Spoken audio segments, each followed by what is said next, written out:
pessoal, eu sou Edward Harry. Estou aqui para mais um vídeo lendo para você dormir em ASMR. Hoje estarei lendo o capítulo 999. Capítulo 9 de Ladrão de Raios. Já que estamos nessa aventura juntos. Então, relaxe, durma, descanse, que essa é a minha intenção.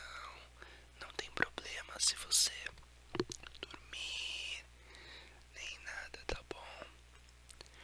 Bom, já que é esse o meu objetivo, né? Eu já peço que você curta, comente, compartilhe, tá? Porque, ou enfim, se você lembrar amanhã de manhã, você pode fazer isso também. Mas, enfim, eu já peço agora, tá? Porque talvez quando eu pedir lá no fim, né? Talvez você já esteja dormindo. E outra coisa, aqui embaixo na descrição tenho o link do meu Apoia-se, que você pode ajudar financeiramente e ganhar recompensas, tá? Você pode acessar o link da vaquinha aqui embaixo. Se você não tiver condições de ajudar todo mês, tem o link das minhas lives no Facebook. Se você quiser me ver mais vezes por semana, além dos vídeos de ASMR, tá bom? Então, os links estão tudo aqui embaixo. Tem um monte de link para você acessar e, enfim. Sem mais delongas, então, vamos ao vídeo. Bom, se você é novo aqui no canal, saiba que eu tenho os outros vídeos postados aqui, tá bom? E enquanto eu leio, eu vou alternando entre essa voz e essa voz para tentar agradar e, enfim, trazer gatilhos para as pessoas o máximo possível, né? Porque existem pessoas que preferem ou sussurros ou a voz suave, tá bom? Então, por isso que eu vou alternando entre essas duas. Bom, vamos começar a leitura então. Como eu falei, eu estou no capítulo 9 e o nome do capítulo é Oferecem-me uma missão. Na manhã seguinte, Kiron me mudou para o chalé 3. Não tive de compartilhá-lo com ninguém. Tinha espaço à vontade para todas as minhas coisas. O chifre do minotauro, um conjunto de roupas de reserva e uma sacola de artigos de toilette. Ia me sentar à minha própria mesa de jantar. Escolhia todas as minhas atividades. Determinava o apagar das luzes, sempre que tinha vontade, e não ouvia mais ninguém. Estava totalmente infeliz.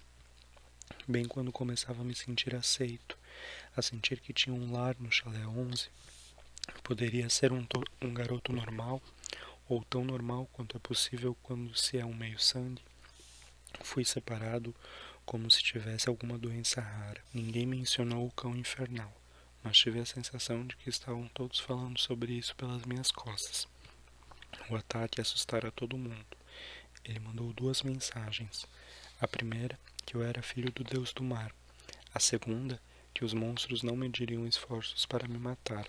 Podiam até invadir um acampamento que sempre foi considerado seguro. Os outros campistas mantinham distância de mim na medida do possível. O chalé 11 estava agitado demais para receber aula de esgrimas junto comigo, depois do que fizera com o pessoal de Ares no bosque. E assim, minhas aulas com Luke passaram a ser particulares. Ele me exigia mais do que nunca, e não tinha medo de me machucar. Você precisa de todo o treinamento que puder obter, prometeu, enquanto trabalhávamos com espadas e tochas flamejantes. Agora vamos tentar de novo aquele golpe de decapitar víboras, mas mais 50 repetições. Annabeth ainda me ensinava grego pela manhã, mas parecia distraída. A cada vez que eu dizia alguma coisa, ela fechava a cara, como se eu tivesse acabado de lhe dar um soco. Depois das aulas, ela ia embora resmungando consigo mesma. Missão, Poseidon, grande porcaria, preciso de um plano. Até Clarice mantinha a distância, embora os olhares venenosos deixassem claro que queria me matar por ter quebrado sua lança mágica. Queria que ela simplesmente gritasse, me desse um soco ou coisa assim. Era melhor me meter em brigas todos os dias a ser ignorado. Soube que alguém no acampamento andava ressentido comigo, porque uma noite entrei no meu chalé e achei um jornal horrível jogado porta adentro, um exemplar do New York Daily News, aberto na página Metrópole. Levei quase uma hora para ler a matéria, porque quanto mais ficava zangado, mais as palavras pareciam flutuar na página. Menina e sua mãe, ainda desaparecidos depois de estranho acidente de carro, por Aileen Smith. Sally Jackson e seu filho Percy ainda não foram encontrados uma semana após seu misterioso desaparecimento. O carro da família, um Camaro 1978, totalmente queimado, foi descoberto no último sábado em uma estrada ao norte de Long Island, com o teto arrancado e o eixo dianteiro quebrado. O carro havia capotado e derrapado por várias centenas de metros antes de explodir. Mãe e filho tinham ido passear um fim de semana em Montauk, mas saíram às pressas, sob circunstâncias misteriosas. Pequenos sinais de sangue foram encontrados no carro e perto da cena do desastre, mas não havia outros indícios dos Jacksons desaparecidos. Residentes da área rural declararam não ter visto nada de inusitado por volta da hora do acidente. O marido da senhora Jackson, Gabe Ugliano, alega que o enteado Percy Jackson é uma criança problemática que foi expulsa de inúmeros internatos e demonstrou tendências violentas no passado. A polícia não disse se o filho Percy é suspeito do desaparecimento da mãe, porém não descarta a hipótese de crime. Abaixo estão fotografias recentes de Sally Jackson e Percy. A polícia solicita a qualquer pessoa que tenha alguma informação que ligue gratuitamente para o Disque Denúncia de Crimes a seguir. O número do telefone estava circulado com um marcador preto. Amarrotei o jornal e joguei fora. Depois me joguei em meu beliche, no meio do chalé vazio. Apagar das luzes, disse para mim mesmo, arrasado. Naquela noite, tive meu pior pesadelo até então. Eu corria pela praia no meio de uma tempestade. Dessa vez, havia uma cidade atrás de mim, não Nova York. O panorama era diferente. Os edifícios eram mais afastados uns dos outros. Havia palmeiras e colinas baixas à distância. 100 metros adiante, na arrebentação, dois homens estavam brigando. Pareciam lutadores da TV, musculosos, com barbas e cabelos compridos. Ambos usavam túnicas gregas esvoaçantes, uma guarnecida de azul, a outra de verde. Atragavam-se, lutavam, chutavam e davam cabeçadas, e a cada vez que tocavam, caíam raios. O céu escurecia e ventos sopravam. Eu precisava detê-los, não sabia por quê, mas quanto mais eu corria, mais o vento me empurrava de volta, até eu correr sem sair do lugar, os calcanhares se enterrando inutilmente na areia. Por cima do rugido da tempestade, pude ouvir o de túnica azul gritando para o de túnica verde. Devolva, devolva! Era como se uma criança de jardim de infância estivesse brigando por causa de um brinquedo. As ondas ficaram maiores, arrebentando na praia e me borrifando com sal. Eu gritei, parem com isso, parem de brigar. O chão estremeceu, risadas vieram de algum lugar embaixo da terra e uma voz profunda e maligna me gelou o sangue. Venha para baixo, pequeno herói, a voz sussurrou. Venha para baixo. A areia se abriu embaixo de mim numa fenda que ia direto ao centro da terra. Meus pés escorregaram e as trevas me engoliram. Acordei, certo de que estava caindo. Ainda estava na cama, no chalé 3. Meu corpo me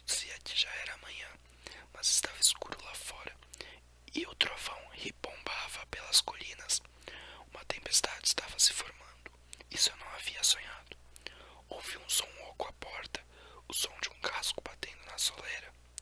Entre. Grover trotou para dentro, parecendo preocupado. O Sr. D quer vê-lo. Por quê? Ele quer matar. Quer dizer, é melhor deixar que ele conte. Eu me vesti, agitado, e fui, certo de que estava em uma grande encrenca. Havia dias eu estava esperando uma convocação para a Casa Grande. Agora que tinha sido declarado filho de Poseidon, um dos 3 grandes deuses que não deveriam ter filhos, imaginei que o simples fato de estar vivo já fosse um crime. Os outros deuses provavelmente haviam debatido sobre o melhor jeito de me punir, por existir, e agora o Sr. D estava pronto para dar seu veredito. Acima do estreito de Long Island, o céu parecia uma sopa de tinta em ponto de fervura. Uma cortina brumosa de chuva vinha em nossa direção.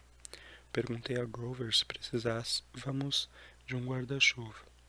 Não, disse ele. Aqui nunca chove, a não ser que queiramos. Apontei para a tempestade. Então que diabo é aquilo? Ele olhou, preocupado para o céu. Vai passar em volta de nós. O mau tempo sempre faz isso. Percebi que ele estava certo. Fazia uma semana que estava ali e nunca vira o tempo fechado. As poucas nuvens de chuva que tinha notado contornaram os limites do vale. Mas aquela tempestade, aquela era imensa. Na arena de vôlei, as crianças do chalé de Apolo jogavam uma partida matinal contra os sátiros. Os gêmeos de Dioniso caminhavam em volta dos campos de morango, fazendo as plantas crescerem. Todos estavam cuidando de suas tarefas normais, mas pareciam tensos. Estavam de olho na tempestade. Grover e eu caminhamos até a varanda da frente da casa grande. Dionísio estava sentado à mesa de Pinnacle com sua daia de coque, usando a camisa havaiana com listras de tigre, exatamente como no meu primeiro dia. Kieran estava do outro lado da mesa em sua falsa cadeira de rodas. Jogavam contra oponentes invisíveis. 2 mãos de carta flutuavam no ar. Bem, disse o Sr. D sem erguer os olhos. Nossa pequena celebridade. Eu aguardei. Chegue mais perto, disse o Sr. D, e não espere que eu me prostre diante de você, mortal, só porque o velho Barbas de Craca é seu pai. Uma rede de raios brilhou através das nuvens. Um trovão fez tremerem as janelas da casa. Blá, blá, blá, disse Dioniso. Kieran fingiu interesse em suas cartas de Pinnacle. Grover se encolheu junto ao gradil, os cascos batendo para frente e para trás. Se as coisas fossem do meu jeito, disse Dioniso, eu faria suas moléculas irromperem em chamas. Nós varreríamos as cinzas e estaríamos livres de um monte de problemas. Mas Kieran parece achar que isso seria contra minha missão nesse acampamento maldito. Manter vocês, moleques, a salvo do mal. Combustão espontânea é uma forma de mal, Sr. D, interveio Kieran. Bobagem, disse Dioniso. O menino não sentiria nada. No entanto, eu concordei em me conter. Estou pensando em transformar você em um golfinho em vez disso e mandá-lo de volta para seu pai. Sr. D, advertiu Kieran.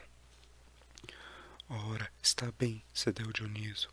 Há mais uma opção, mas é uma insensatez descomunal.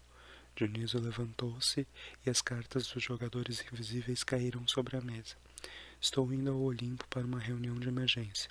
Se o menino ainda estiver aqui quando eu voltar, vou transformá-lo em um nariz de garrafa do Atlântico, entendeu? E Percy Jackson, se você for mesmo esperto, verá que se trata de uma escolha muito mais sensata do que aquela que Kieran imagina. Dioniso pegou uma carta, torceu-a e ela se transformou em um retângulo de plástico. Cartão de crédito? Não, um passe de segurança. Ele estalou os dedos. O ar pareceu se dobrar e se curvar em volta dele. Ele transformou-se em um holograma, depois em um vento e depois desapareceu, deixando para trás apenas o cheiro de uvas recém-prensadas. Kieran sorriu para mim, mas parecia cansado e tenso. Sente-se, Percy, por favor. E Grover também.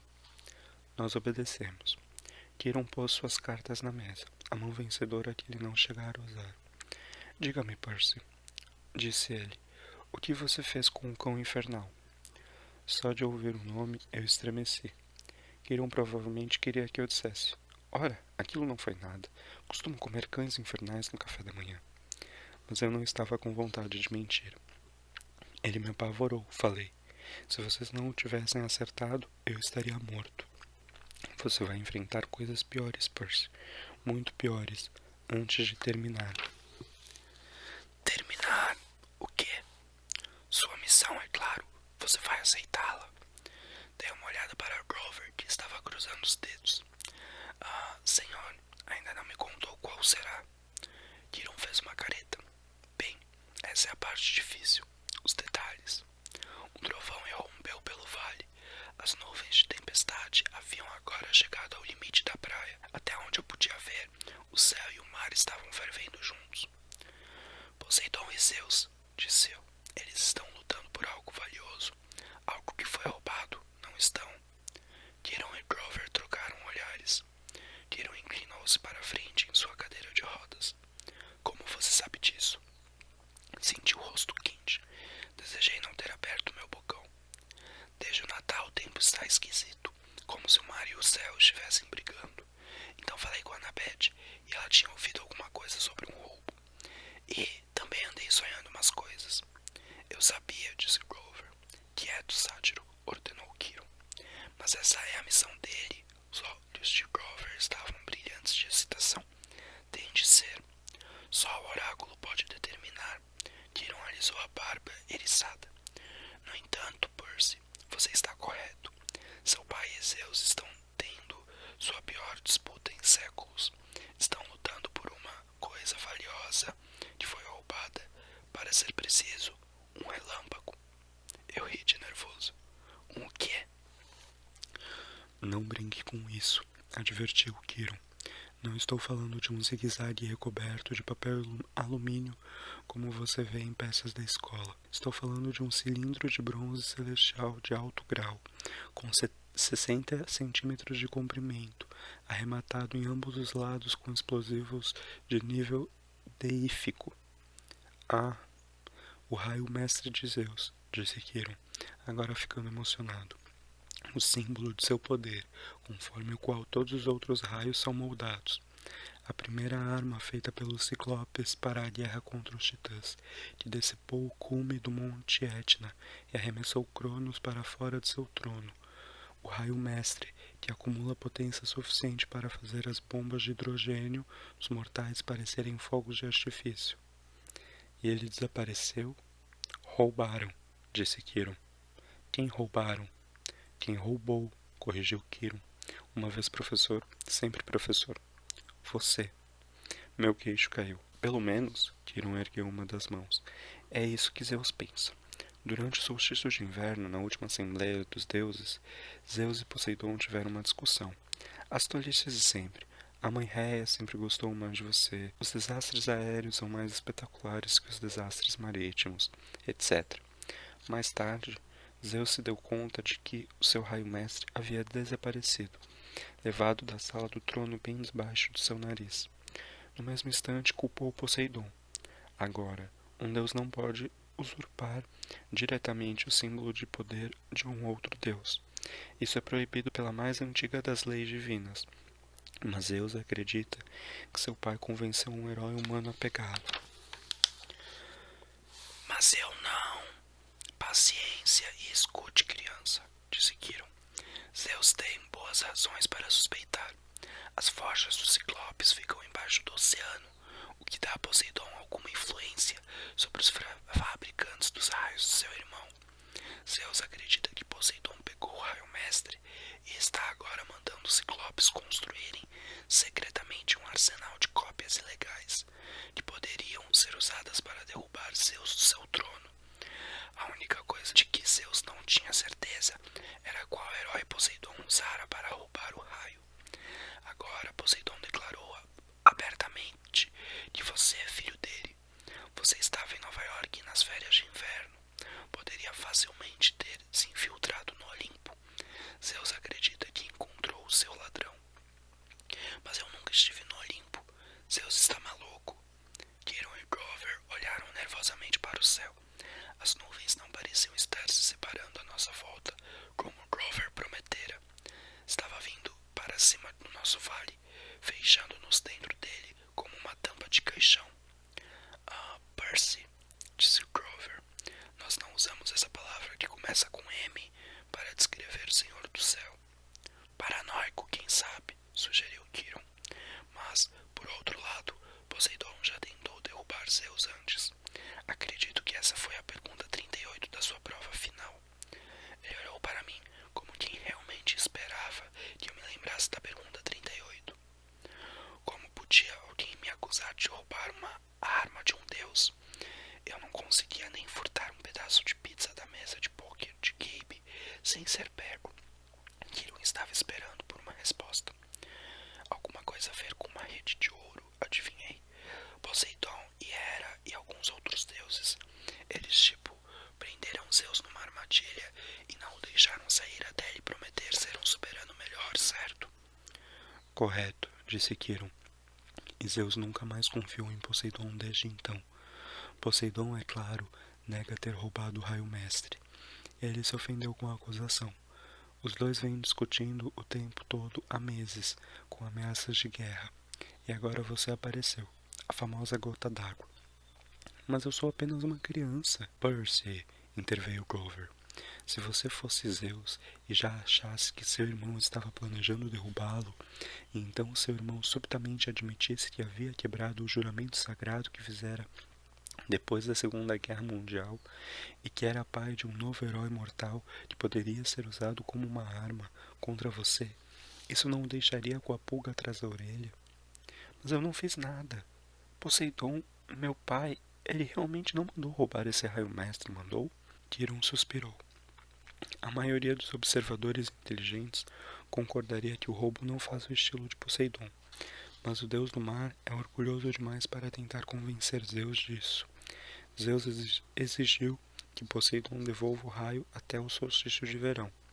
Isso será em 21 de junho, 10 dias a contar de agora. Poseidon quer um pedido de desculpas por ser chamado de ladrão até essa mesma data. Eu tinha esperanças de que a diplomacia prevalecesse, que Hera, ou Deméter, ou Hestia fariam os dois irmãos verem a razão, mas a sua chegada inflamou o gênio de Zeus. Agora nenhum dos dois deuses quer recuar, a não ser que alguém intervenha, a não ser que o raio mestre seja encontrado e devolvido a Zeus antes do solstício. Haverá guerra. E você sabe como poderia ser uma guerra total, Percy?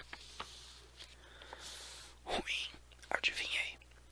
Imagine um mundo em caos, a natureza em guerra consigo mesma, os olimpianos forçados a escolher lados entre Zeus e Poseidon, destruição, carnificina, milhões de mortos, a civilização ocidental transformada em um campo de batalha tão grande que fará a guerra de Troia parecer uma luta de balões d'água.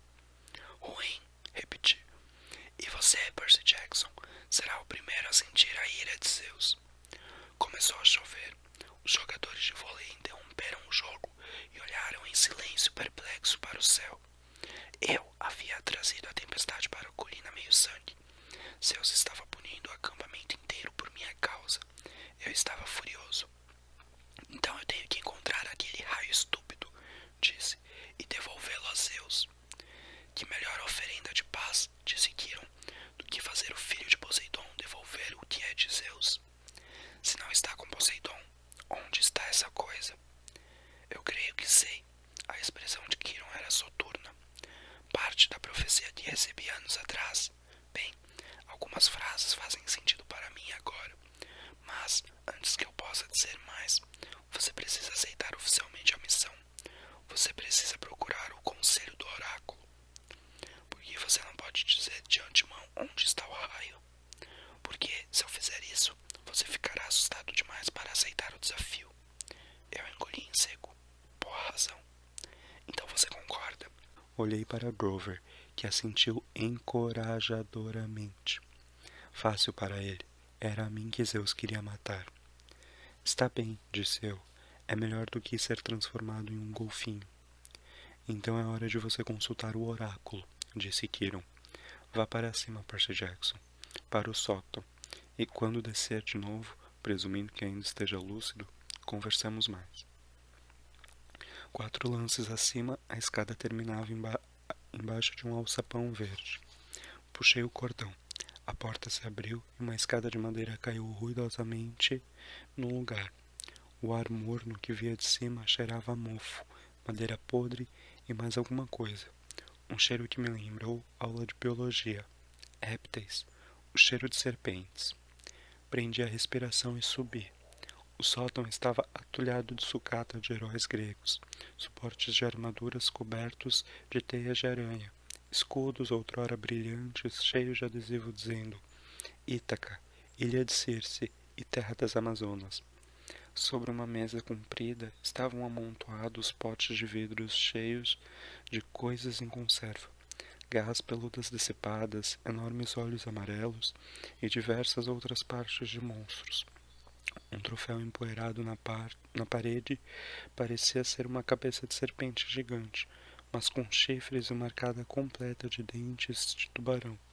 A placa dizia, cabeça número 1 da Hydra, Woodstock, Nova York, 1969. Junto à janela, sentado em uma banqueta de madeira com 3 pernas, estava o souvenir mais pavoroso de todos, uma múmia. Não do tipo enfaixado em panos, mas um corpo humano feminino, ressecado até ficar só a casca. Usava um vestido de verão estampado em batik com uma porção de colares de contas e uma bandana por cima de longos cabelos pretos. A pele do rosto era fina, parecia couro por cima do crânio, e os olhos eram fendas brancas vítreas, como se os olhos de verdade tivessem sido substituídos por bolas de gude. Devia estar morta fazia muito, muito tempo. Olhar para ela me deu arrepios nas costas. Isso foi antes de ela se endireitar na banqueta e abrir a boca. Uma névoa verde jorrou da garganta da múmia, serpenteando pelo chão em anéis grossos, sibilando como 20.000 cobras. Tropecei em mim mesmo tentando chegar até o alçapão, mas ele se fechou com uma batida. Dentro da minha cabeça, ouvi uma voz deslizando por um ouvido e se enroscando por meu cérebro. Eu sou o espírito de Delfos, porta-voz das profecias de Febo Apolo, assassino da poderosa Piton. Aproxime-se, você que busca, e pergunte. Eu quis dizer, não, obrigado, porta errada, só estava procurando banheiro, mas me forcei a respirar fundo. A múmia não estava viva, era algum tipo de receptáculo horripilante para uma outra coisa. O poder que girava e inspirava à minha volta na névoa verde. Mas sua presença não parecia maligna, como a da professora demoníaca de matemática, a senhora Dodds, ou a do Minotauro. Era mais como as 3 barcas que eu tinha visto tricotando fio de lã ao lado da banca de frutas da rodovia. Antiga, poderosa e, sem dúvida, não humana. E também não parecia especialmente interessada em me matar. Reuni coragem para perguntar: qual é o meu destino? A névoa rodopiou, mais densa, juntando-se bem na minha frente e em volta da mesa com os potes que continham partes de monstros em conserva. De repente, havia 4 homens sentados à volta da mesa, jogando cartas. Os rostos ficaram mais nítidos. Era Gabe cheiroso e seus cupinchas. Meus punhos se contraíram, embora eu soubesse que aquele jogo de pôquer não podia ser real. Era uma ilusão, feita de névoa. Gabe voltou-se para mim e falou na voz rouca do oráculo. Você irá para o oeste e irá enfrentar o Deus que se tornou desleal. O cupincha da direita ergueu os olhos e disse com a mesma voz: Você irá encontrar o que foi roubado e o verá devolvido em segurança. O da esquerda colocou 3 fichas na mesa, depois disse: Você será atraído por aquele que o chama de amigo. Por fim, Ed, o zelador do nosso edifício, proferiu a pior sentença de todas. E, no fim, irá fracassar em salvar aquilo que mais importa. As figuras começaram a se dissolver. De início fiquei atordoado demais para dizer alguma coisa, mas quando a névoa recuou, enrolando-se como uma enorme serpente verde e deslizando de volta para dentro da boca da múmia, eu gritei: Espere, o que quer dizer? Que amigo, o que não vou conseguir salvar? A cauda da serpente de névoa desapareceu na boca da múmia. Ela se reclinou de volta contra a parede. A boca fechou-se bem apertada, como se não tivesse sido aberta em 100 anos. O sótão ficou silencioso de novo, abandonado, nada além de uma sala cheia de souvenirs. Tive a sensação de que poderia ficar lá parado até juntar teias de aranha também, e não ficaria sabendo mais nada. Minha audiência com o oráculo estava encerrada. E então? Kiron me perguntou. Desabei uma cadeira à mesa de pínaco. Ela disse que deveria recuperar o que foi roubado. Grover se inclinou para a frente, mascando animado os restos de uma lata de Diet Coke. Isso é ótimo. O que foi que o oráculo disse exatamente? Pressionou Kiron. Isso é importante. Meus ouvidos ainda estavam tinindo com a voz reptiliana. Ela disse que eu iria para o oeste e enfrentaria um deus que se tornou desleal. Recuperaria o que foi roubado e devolveria em segurança. Eu sabia, disse Grover. Kiron não pareceu satisfeito. Mais alguma coisa. Eu não queria contar a ele. Que amigo iria me trair? Eu não tinha tantos assim. E a última sentença. Eu fracassaria em salvar o que mais importa. Que tipo de oráculo me mandaria uma missão e me diria: a propósito, você vai se dar mal. Como eu poderia confessar aquilo? Não, falei, isso é tudo. Ele estudou meu rosto. Muito bem, Percy, mas saiba disso. As palavras do oráculo frequentemente têm duplo sentido. Não se fie demais nelas. A verdade nem sempre fica clara até que os eventos aconteçam. Tive a sensação de que ele sabia que eu estava escondendo algo ruim e tentava fazer com que eu me sentisse melhor. Certo, falei, ansioso por mudar de assunto. Então aonde eu vou? Quem é esse Deus no oeste? Pense, Percy, disse Kiron. Se Zeus e Poseidon enfraquecem um ao outro numa guerra, quem tem a ganhar com isso? Algum outro que queira tomar o poder, adivinhei. Sim, exatamente. Alguém que guarda um ressentimento, alguém que está infeliz com a parte que lhe coube desde que o mundo foi dividido eras atrás, cujo reinado se tornará poderoso com a morte de milhões. Alguém que odeia os irmãos por forçá-lo a um juramento de não ter mais filhos, um juramento que ambos agora quebraram. Pensei nos meus sonhos, na voz maligna que falara do fundo da terra. Hades. Kiron assentiu. O Senhor dos Mortos é a única possibilidade. Grover babou um pedaço de alumínio pelo canto da boca. Opa, espere aí. O quê? Uma das fúrias veio atrás de Percy, lembrou Kiron. Ela observou o rapaz até ter certeza da sua identidade, e então tentou matá-lo. As fúrias obedecem a um só senhor, Hades. Sim, mas Hades odeia todos os heróis, protestou Grover, especialmente se tiver descoberto que Percy é filho de Poseidon. Um cão infernal conseguiu entrar na floresta, continuou Kiron. Eles só podem ser convocados dos campos da punição, e ele tinha de ser convocado por alguém de dentro do acampamento. Hades deve ter um espião aqui. Ele deve suspeitar que Poseidon tentará usar Percy para limpar seu nome.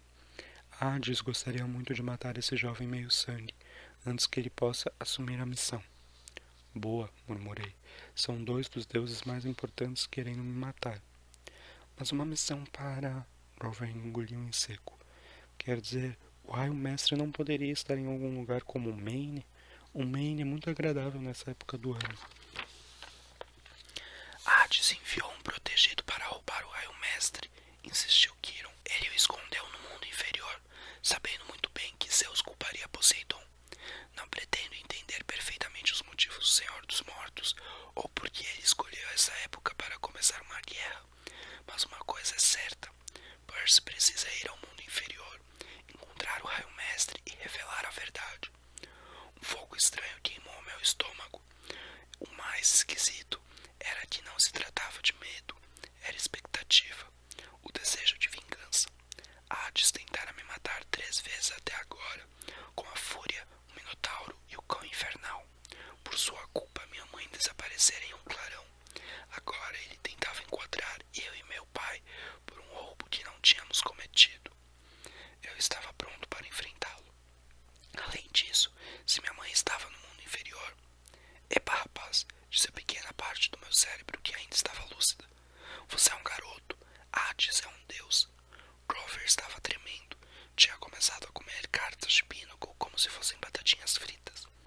pobre sujeito precisava completar uma missão comigo para obter sua licença de buscador, o que quer que fosse isso, mas como poderia lhe pedir que participasse daquilo, principalmente sabendo que o oráculo dissera que eu ia fracassar? Era suicídio. Olhe, se nós sabemos que há Hades, disse Aquilo, por que não podemos simplesmente contar aos outros deuses? Zeus ou Poseidon poderiam descer ao mundo inferior e fazer rolar algumas cabeças. Suspeitar e saber não são o mesmo, disse Quiro. Além disso, mesmo que suspeitem de Hades, imagino que Poseidon suspeite. Os outros deuses não poderiam recuperar o raio por si mesmos. Deuses não podem entrar nos territórios um do outro, a não ser que sejam convidados. Essa é outra regra muito antiga. Heróis, por outro lado, têm certos privilégios. Podem ir a qualquer lugar, desafiar qualquer um, desde que sejam corajosos e fortes o suficiente para fazê-lo. Nenhum deus pode ser responsabilizado pelos atos de um herói, porque acha que os deuses sempre agem por intermédio de seres humanos. Você está dizendo que estou sendo usado. Estou dizendo que não é por acaso que Poseidon assumiu agora. É uma jogada muito arriscada, mas ele está em uma situação desesperadora. Precisa de você. Meu pai precisa de mim. As emoções giraram dentro de mim como pedaços de vidro em um caleidoscópio. Eu não sabia se sentia ressentimento, gratidão, alegria ou raiva. Poseidon me ignorara por 12 anos. Agora, de repente, precisava de mim. Olhei para Quirón. Você sabia o tempo todo que eu era filho de Poseidon, não é? Tinha minhas suspeitas. Como eu disse, também falei com o oráculo. Tive a sensação de que havia muita coisa que ele não estava me contando sobre sua profecia, mas percebi que não poderia me preocupar com aquilo naquela hora. Afinal, eu também estava sonegando informações. Então, deixe-me entender direito, falei. Preciso ir para o mundo inferior e confrontar o Senhor dos Mortos. Confere, disse Quirón, para encontrar a arma mais poderosa do universo. Confere. E levá-la de volta ao Olimpo antes do solstício de verão, daqui a 10 dias. Isso mesmo. Olhei para Grover, que engoliu as copas. Cheguei a mencionar que o Maine é muito agradável nessa época do ano, perguntou ele de um jeito cansado. Você não precisa ir, disse a ele. Não posso lhe exigir isso. Ah, ele se balançou de um casco para o outro. Não, é só que Sátiros e os lugares embaixo da terra. Bem, ele respirou fundo, depois se pôs de pé, sacudindo os pedaços de cartas e alumínio da camiseta. Você salvou minha vida, Percy. Se está falando sério em querer que eu vá junto, não vou deixá-lo na mão. Fiquei tão aliviado que tive vontade de chorar, embora não achasse isso muito heróico. Grover era o único amigo que já tivera por mais que alguns meses. Não sabia muito bem o que um sátiro poderia fazer contra as forças dos mortos, mas me senti melhor sabendo que ele estaria comigo, juntos até o fim, homem-bode. Eu me virei para Quirón. Então, para onde vamos? O oráculo só disse para ir a oeste. A entrada para o mundo inferior fica sempre no oeste. Muda de lugar de era em era, como o Olimpo. Atualmente, é claro, fica nos Estados Unidos. Onde? Quirón pareceu surpreso. Pensei que fosse óbvio. A entrada para o mundo inferior fica em Los Angeles. Ah, falei. Claro. Então é só pegar um avião. Não, gritou Grover. Percy, o que você está pensando? Alguma vez na vida já esteve em um avião? Sacudi a cabeça, sem graça. Minha mãe nunca me levara para lugar algum de avião. Ela sempre dizia que não tínhamos dinheiro para isso. Além disso, os pais dela tinham morrido em um desastre de avião. Percy, pense, disse Quirón. Você é filho do deus do mar. O rival mais rancoroso de seu pai é Zeus, senhor do céu. Sua mãe sabia muito bem que não podia confiar você a um avião. Você estaria nos domínios de Zeus. Jamais desceria com vida. Acima de nós, relâmpagos estalaram. O trovão ribombou. Certo, disse eu, determinado a não olhar para a tempestade. Então, viajarei por terra. Certo, disse Quirón. 2 parceiros poderão acompanhá-lo. Grover é um. O outro já se apresentou como voluntário, se você aceitar a ajuda dela. Poxa, falei fingindo surpresa. Quem mais seria bastante estúpido para se apresentar para uma missão como essa? O ar tremulou atrás de Kiron. Annabeth se tornou visível, enfiando o boné dos Yankees no bolso de trás. Eu estava esperando há muito tempo por uma missão, cabeça de alga, disse ela. Athena não é fã de Poseidon, mas se você vai salvar o mundo, sou a melhor pessoa para impedir que estrague tudo. Se é você quem diz, tem algum plano, sabidinha? As bochechas dela coraram. Você quer minha ajuda ou não? A verdade é que eu queria. Precisava de toda a ajuda que pudesse encontrar. Um trio, disse eu. Isso vai dar certo. Excelente, disse Kiron. Essa tarde podemos levar vocês no máximo até o terminal de ônibus em Manhattan. Depois disso, estarão por conta própria. Um relâmpago. A chuva desabou sobre as campinas que jamais deveriam ver um temporal violento. Não há tempo a perder, disse Kiron. Acho que todos vocês devem fazer as malas. Bom, pessoal, esse foi o vídeo de hoje. Eu espero que vocês tenham gostado, que isso tenha te tranquilizado, que essa leitura tenha te feito descansar, relaxar. E bom, se você não usou o vídeo para dormir, eu peço novamente que curta, compartilhe, comente aqui embaixo e veja os links aqui embaixo